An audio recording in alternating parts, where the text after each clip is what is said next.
Hello everyone, welcome to my channel HSV Harman Study Vlog.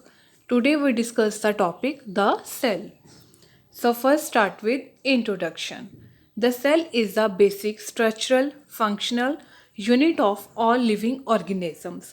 So cell के एक basic structural functional unit है all living organism की. A cell is the smallest unit of life. So cell के एक smallest unit है life की. Cells are often called the building blocks of life. तो cells को क्या कहा जाता है? Building blocks of life. The next is discovery of cell. The first cell discovered by Robert Hooke in 1665. 1665 में जो फर्स्ट सेल डिस्कवर हुआ था वो किसने किया था? रॉबर्ट हुक ने. बट जो उस टाइम सेल डिस्कवर हुआ था वो डेड सेल था. Later Antonie van Leeuwenhoek 1674 observed single cell called organism in rainwater. Then 1674 में एंटोनिक वैन ल्यूवेनहोक ने सिंगल सेल को ऑब्जर्व किया था इन रेन वाटर. तो 1674 में ल्यूवेनहोक ने जो सेल की डिस्कवरी की थी वो लिविंग सेल की थी. तो रॉबर्ट हुक ने डेड सेल को डिस्कवर किया था, ल्यूवेनहोक ने लिविंग सेल को डिस्कवर किया था.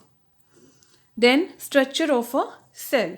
Study of cell and its components it's called cytology. तो जो स्टडी करते हैं हम सेल्स की और कंपोनेंट्स की, इसको क्या कहते हैं? साइटोलॉजी.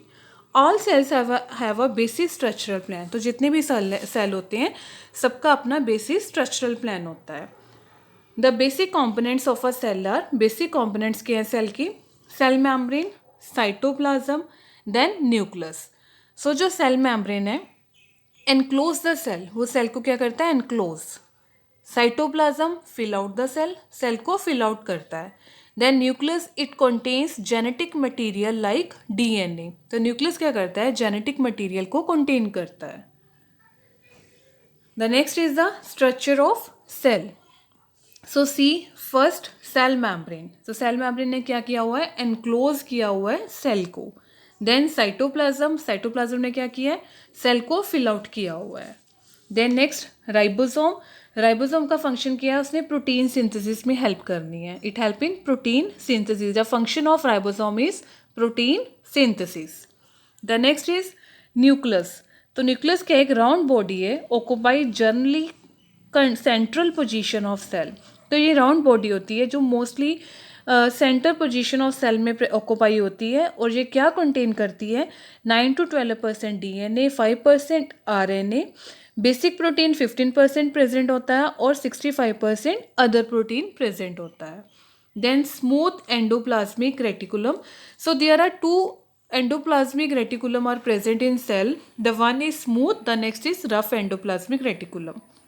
So जो smooth endoplasmic reticulum है which are not present with ribosome on their outer surface. इसके outer surface पे ribosomes present नहीं होते और they are concerned with lipid synthesis. ये concern करता है lipid synthesis के साथ.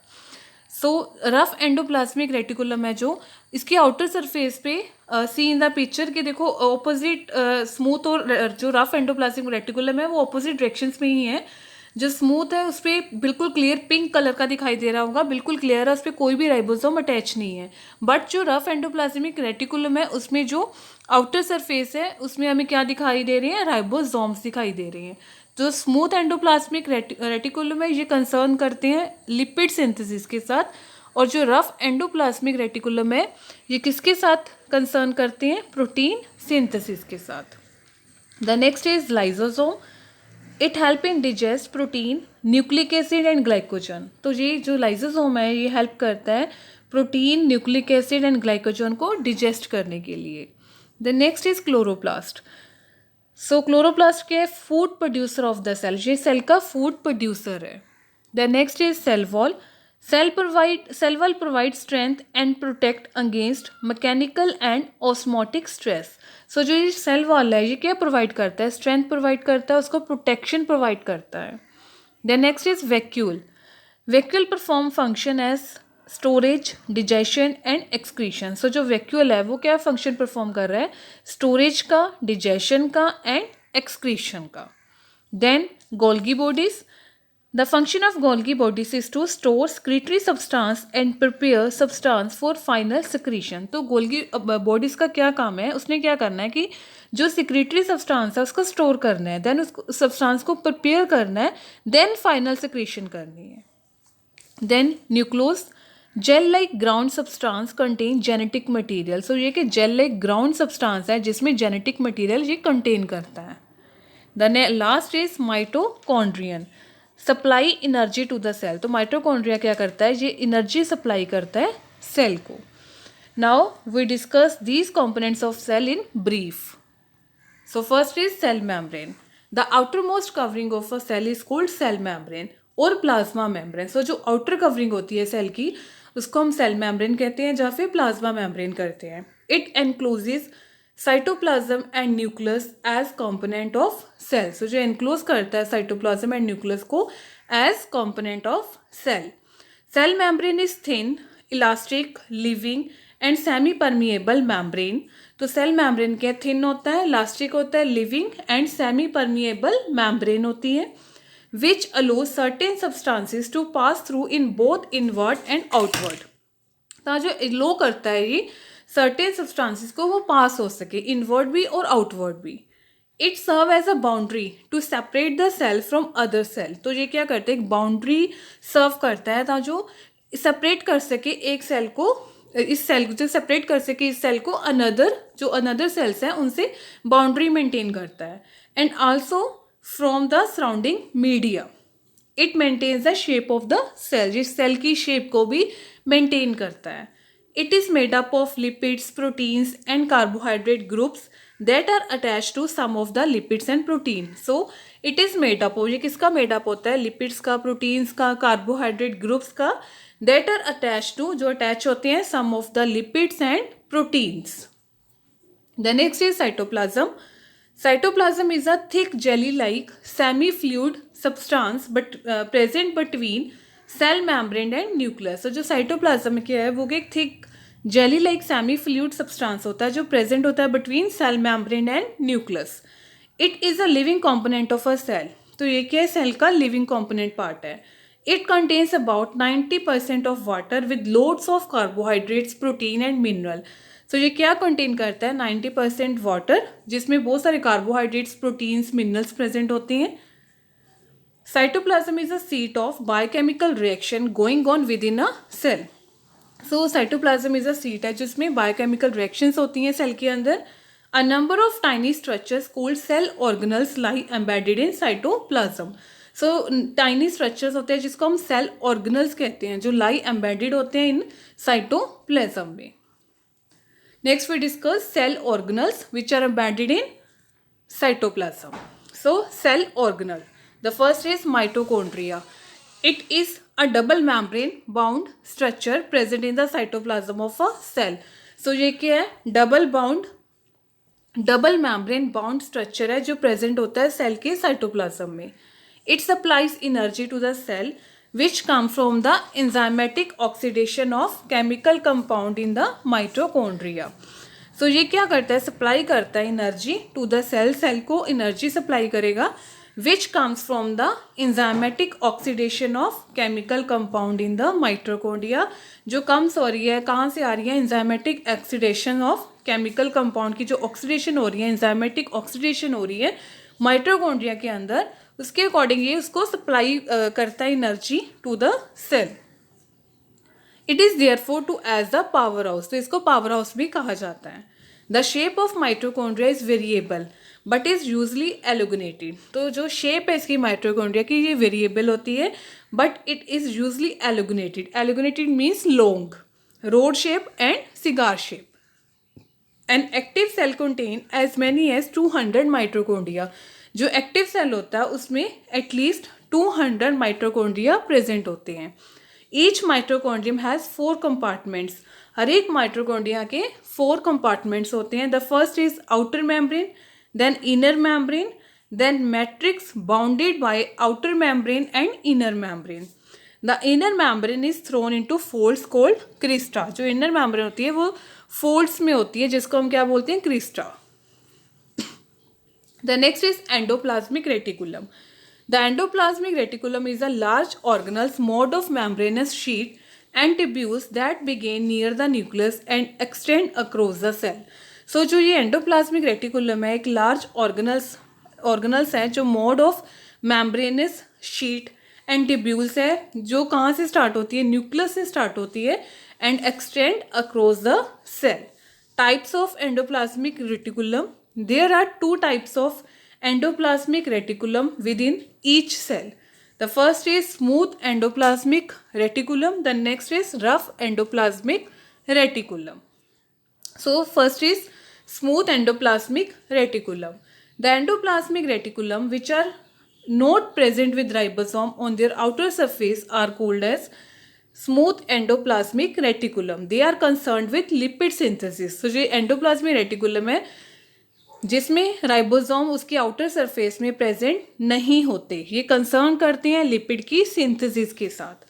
The next is rough endoplasmic reticulum. Endoplasmic reticulum which are studied on the outer surface with ribosome are known as rough endoplasmic reticulum. तो जो ये rough endoplasmic reticulum है इसे आउटर सरफेस ऑफ द मतलब जो इसके राइबोसोम्स होते हैं इसके आउटर सरफेस में प्रेजेंट होते हैं, तो ये कंसर्न करते हैं विथ प्रोटीन सिंथेसिस के साथ. The next is Golgi apparatus और Golgi bodies.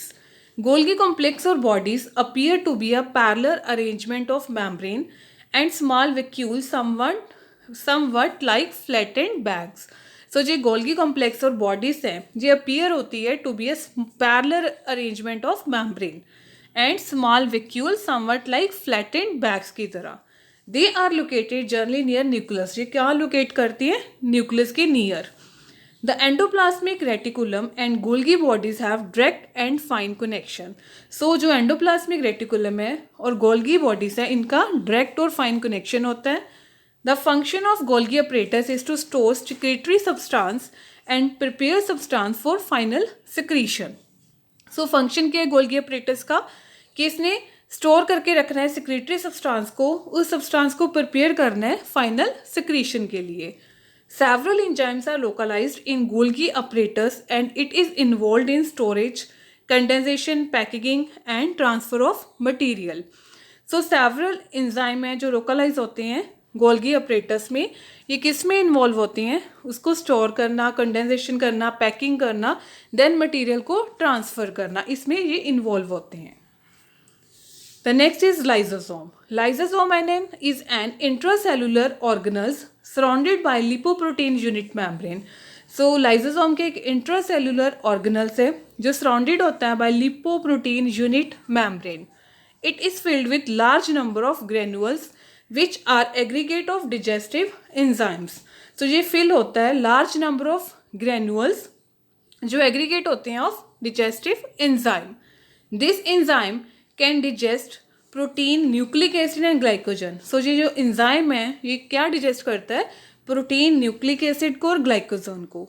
Ordinarily the membrane surrounding the lysosome prevent the enclose digestive enzyme from coming in contact with other substances in the cell. So जो membrane है जो surround करती है lysosome को ये क्या prevent करती है, prevent the enclose digestive enzyme. तो प्रिवेंट करती है एनक्लोज डिजेस्टिव एंजाइम को फ्रॉम कमिंग इन कॉन्टैक्ट, ताकि ये और जो सब्सटेंसेस प्रेजेंट है सेल के अंदर उसके कॉन्टैक्ट में ना आ सके, इसको प्रिवेंट करती है.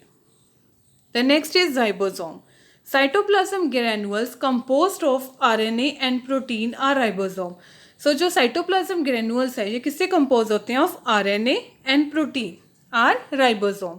They live either freely in cytoplasm of a cell or are attached to endoplasmic reticulum or can be present in the mitochondria. So ये either freely होते हैं in cytoplasm of a cell, तो ribosome क्या होता है, जो तो freely होते हैं या फिर ये अटैच होते हैं एंडोप्लाज्मिक रेटिकुलम के साथ और can be present in the mitochondria, जो माइटोकॉन्ड्रिया में भी प्रेजेंट हो सकते हैं. They are involve in protein synthesis. किस में इन्वॉल्व होते हैं, प्रोटीन की सिंथेसिस पे. Then centrosome. The cytoplasm of each cell near the nucleus contain 2 centrioles which are small cylindrical structures. They play an important role in the cell division. सो जो cytoplasm है, each cell का जो near the nucleus है वो क्या contain करता है, 2 centrioles को कंटेन करता है, विच आर स्मॉल स्टर्निकल स्ट्रक्चर, जो कि स्मॉल स्टर्निकल स्ट्रक्चर्स हैं। ये इंपॉर्टेंट रोल प्ले करते हैं सेल की डिवीजन में। The next is nucleus, the third component of cell structure, nucleus. The nucleus is round body which occupy generally central position of the cell. So nucleus है, ये round body है, occupy करता है central position cell में. Its size, shape and position and number may vary. तो इसका जो size है, shape है, position है, number है, वो change हो सकता है. It is surrounded by a double layered nuclear membrane. तो इसकी सराउंडेड किसके साथ होती है, डबल लेयर न्यूक्लियर मेम्ब्रेन इसको सराउंडेड करता है। The nuclear membrane has pores और opening through which material passes from और इन टू द न्यूक्लियस। तो जो ये न्यूक्लियर मेम्ब्रेन है इसमें पोर्स होते हैं, ओपनिंग होती है जिससे कोई मटेरियल इसमें आ जा सकता है, पासिस फ्रॉम और into the nucleus. The nuclear membrane attached to endoplasmic reticulum at some places. So जो ये न्यूक्लियर मेम्ब्रेन है ये अटैच होता है some places से एंडोप्लाज्मिक रेटिकुलम के साथ।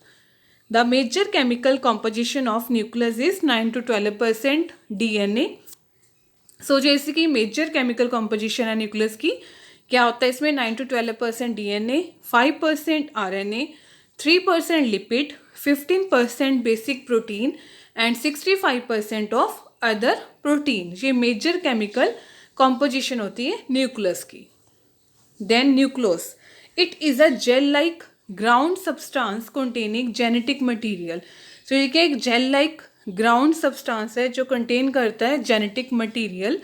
When the cell division it to take place, the chromatin material condenses to form 23 pairs of thick rod shaped structure the chromosome. So जो क्रोमेटिन मटेरियल है ये कंडेंस टू फॉर्म 23 पेयर्स बनाता है thick rod shape structure the chromosome. So this is all about the structure of the cell. Please subscribe, like, share and comment on my channel. Thanks for watching.